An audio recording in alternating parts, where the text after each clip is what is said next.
Asta here and welcome back to my channel. Today in my hands I have a product that I was very confused about. So when I first got a newsletter from a makeup webpage, I was like, what is this? It said it is a new Urban Decay Stay Naked Hydromaniac Tinted Glow Hydrator. So that's a mouthful already, and I was like, what is it? Is it foundation? Is it illuminator? Or is it a BB cream? I was like, what is it? Because in the actual name, it doesn't say it is a foundation. So I was like, okay, maybe it's some sort of illuminating primer, like the Hollywood Flawless filter from Charlotte Tilbury. And I was like, okay, I don't need this.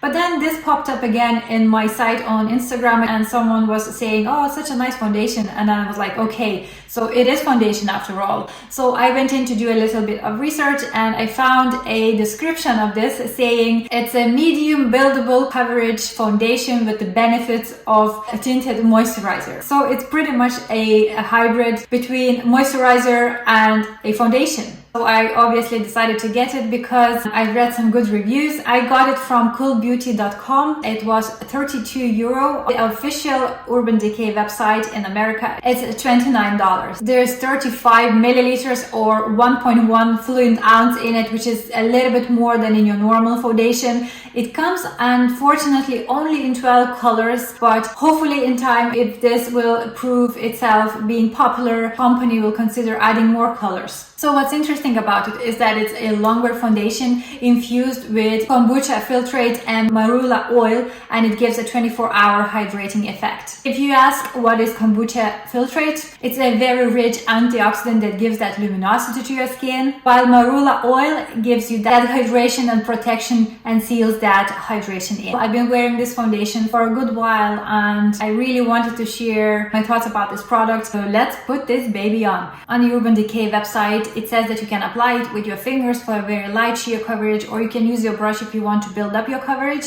I want some coverage today, so therefore I'm going to use a brush. I have a primer in my T-zone. Recently I discovered the same brand, Urban Decay All Nighter Primer. I think it's one of the best ones I found in a while. So just to show you the original finish of this foundation, I will do this side as it is and I will show you how that looks with illuminating primer on that side. So I'm taking a little bit of that color out. It comes in a nice plastic tube. The consistency is like a normal foundation consistency. It's like a thicker moisturizer feel. And I'm going to use a flat kabuki brush to apply that onto my face. Now the color, before you say anything, I know it's too dark. That explains my high polo neck to hide my pale neck. But it's so hard to choose a color online because as much as you are looking at the colors and models wearing this foundation, it's always so misleading. I chose a color light medium 41. It blends out really easily, gives on like a light medium coverage. As you can see, it has a little bit of the juniors going on, but it's not extremely hydrating looking.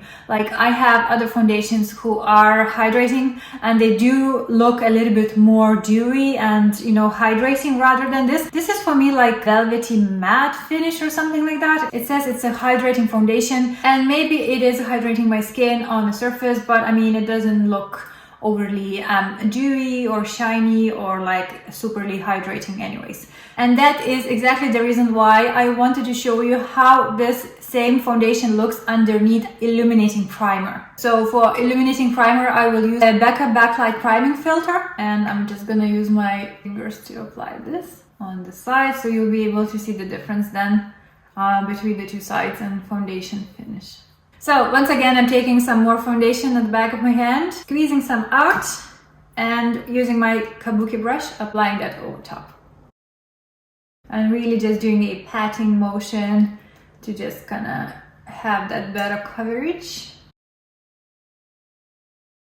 Now I hope you can see on a camera how much more hydrating and how much more dewy that looks now when you use illuminating primer underneath this foundation. So when I bought it, I did expect it to look that way originally applied. It does have some sheen, as I said, but it's not that kind of nice dewy hydrating finish look. So it's all up to us what we like. When I buy a hydrating foundation, I always kind of expect this type of finish, where it's nice and dewy and glowy looking. So say if I would think of a hydrating foundation, I would be thinking of like Armani Luminous Silk, which has this nice hydrating effect, or the Illamasqua Beyond foundation. These foundations, when you apply them, they do feel that kind of nice and moisturizing and hydrating, which this doesn't. So that's why I'm a bit confused. So I popped some concealer on just to look a little bit more alive.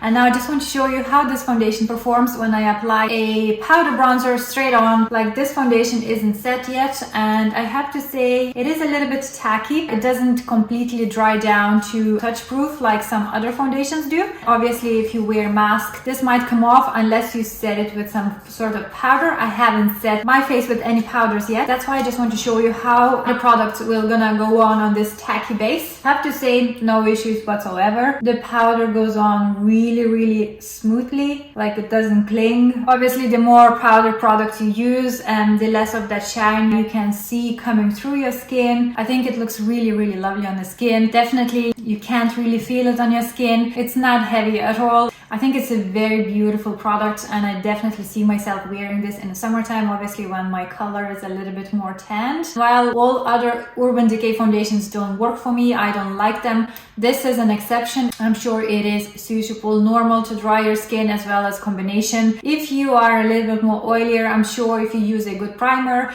or skin prep beforehand, you could still use it. And if you like that kind of more dewy effect on the skin, then it's definitely the one to try. So these are my thoughts on this foundation. I hope it's been helpful, and I hope you learned something about this foundation. And as always, if you enjoyed this type of videos, please don't forget to give me a thumbs up, subscribe to my channel if you haven't already, and I'll see you all in my next video.